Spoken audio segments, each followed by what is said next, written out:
Thinking about buying a business? Before you make a move, you need to know how to fund, structure, and close the deal the right way. In this live Q&A, I'm breaking down the exact strategies I use to buy businesses without using my own money. Are you ready? Then let's get moving. Can the seller do some of the financing that brings capital into the closing, or is it usually always the buyer that, so like accounts receivable, would the seller go and get some receivable? If you go back 10 years ago, before the SBA was really used for acquisition financing, the common way of structuring a deal was, to your point, you would leverage the balance sheet of the business to generate closing cash. So if you look through the assets on a balance sheet, you typically got real estate. If there's real estate owned by the business, you've got fixed assets like plants and equipment, vehicles, etc. You've got accounts receivables, in which with AR financing, you can typically get about 80% loan to value on those invoices. And then you can even finance inventory if it's not perishable, right? So if it's an aerospace deal with components, you can get a loan to value on that. And that's how people used to do those deals. So a typical deal would be, you'd sweat the balance sheet, cash to pay, you'd understand what the seller would finance through future payments or earnouts, and then the missing gap would always be like the equity.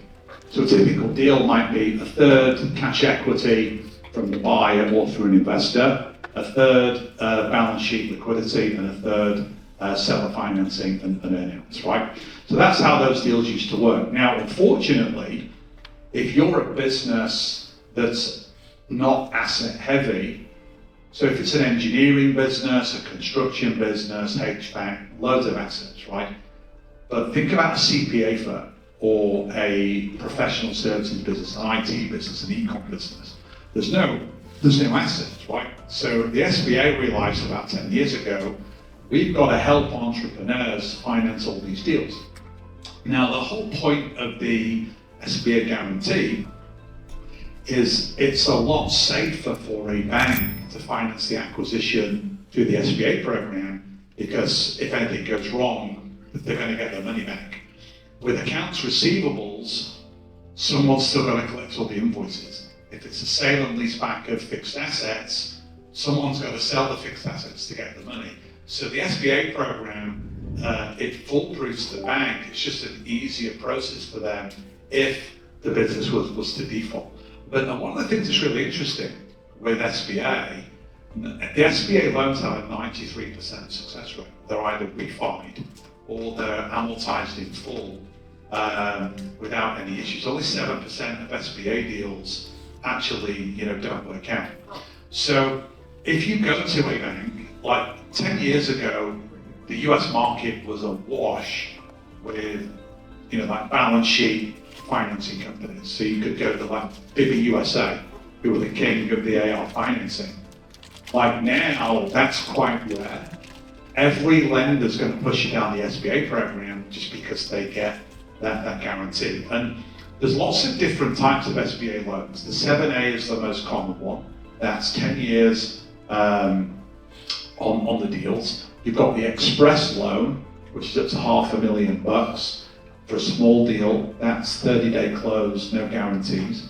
And then you've also got something called the 504 loan, which can be up to 25 years, where you've got real estate involved. And what's really clever about the 504 loan is if the real estate is worth the same or more as the business, you can finance the entire deal over 25 years, which is great for your cash flow and your debt service. But yeah, what you're talking about, if you ever read the book Barbarians at the Gate, which at the time was the largest leveraged buyout in history, it's a $25 billion acquisition of RGR Nabisco back in 1988. That's what they did. It was loads of balance sheet leverage, loads of equity, loads of junk bonds. But thankfully now we've got the SBA. They'll finance all of those deals. It's just much safer for them to do it. But great question. And so I was just curious, like at what point in the deal making career path have you felt that your identity is not attached to the businesses that you buy? And then how your past deals don't necessarily need to reflect your future deals. And because I'm still finding my lane of like what my actual buy box of my sector is as a professional marketer and then having like a lot of tech experience. So you talked about two very powerful horizontal skill sets there in your story. One was being able to grow the market, and secondly was technology, right? So pretty much every business in the world could benefit from growth marketing and could benefit from the use of technology for productivity and efficiency, right? So those two superpowers that you've got can apply to any business, right? The second thing that you said, which is interesting, is the past doesn't always equal the future. Every deal that you do, every business that you look at, every seller conversation that you have is going to evolve you in terms of your deal making knowledge, right? I'm 33 years into my deal making career. I've done $48 billion worth of transactions, almost 500. I learn something on every single deal. Because remember I said every deal is as unique as a fingerprint. You'll always find something in a deal that's kind of different, right? And that's why I even learn from a lot of the Protégé deals that get done, right? There's been far more deals done in Protégé than I've done personally, and because I get to review every one of those deals, I think, oh wow, that's pretty cool, I've never seen that before. So you're always going to learn, right? And again, you might do deals in the early days and make mistakes, but it's okay, right? Because you'll learn from those mistakes and you'll take those mistakes forward, and as long as you don't make them again, then that's a really positive thing.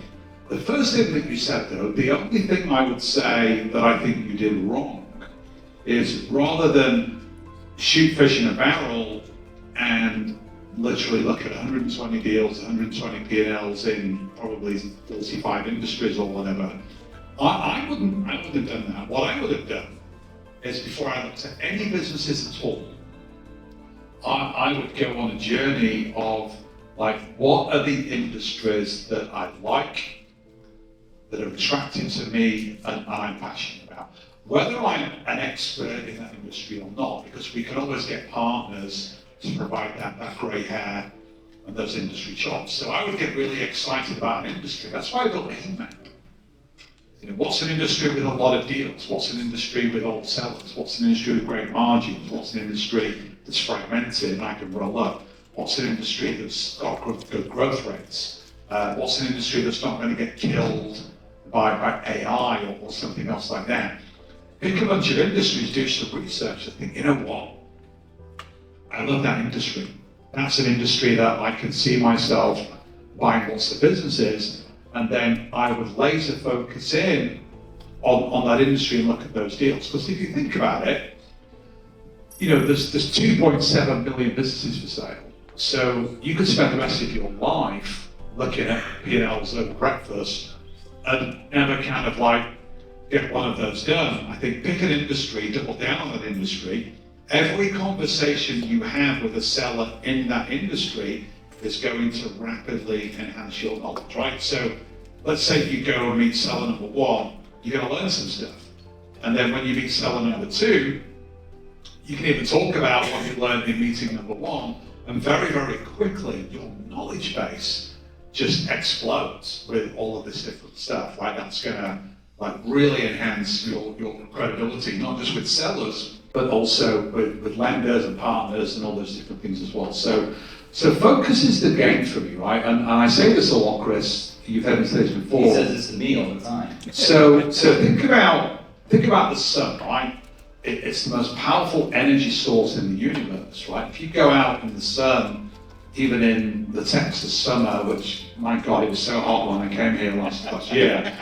But if you stand out in the Texas sun under the most powerful energy source the universe has ever seen, you're going to get a little bit of sunburn, right? Yet if you put your hand under a laser beam that's got 1 trillion the energy of the sun, it will slice your fingers clean off, right? So focus is really, really important. And then once you've done a ton of deals, you can get a little bit more generalist, right? You can leverage more of your horizontal skill sets, find more partners. You know, I'm doing deals in 7 different industries right now, but I have a team and I have partners. If I was on my own and I was doing this, I'd just pick one industry, learn about it, put my team in place, and then go do those deals. And once I realized, like a turfing company, their entire business was based on how much product they had on their balance sheet, whereas F45 Gym was entirely based on their cash flow. And valuing these businesses differently, I didn't know what to get into. Yeah. You know, remember I said there's 3 ways to make money doing deals. There's sometimes cash at the closing table.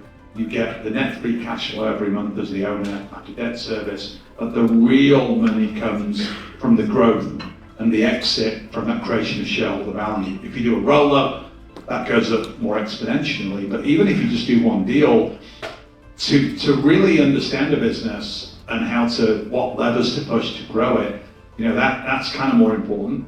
I think it's interesting though that you've done a lot of that work and you've got into all these different business models, and that's helped you shape maybe the ones you like and you don't like. I think that's really, really powerful. You're in a very unique situation that you built a really cool business, you exited, you didn't have to work for a while, and you were able to go on that self-discovery. So you're very unique as a deal maker. I think for a lot of other people in the room that don't have that luxury of time, you need to be really super focused and productive with the time that you've got. I think, you know, we were chatting before and you said, man, I love Protégé, I want to get into it, but I've got this crazy job with Caterpillar, I'm working 14 hours a day.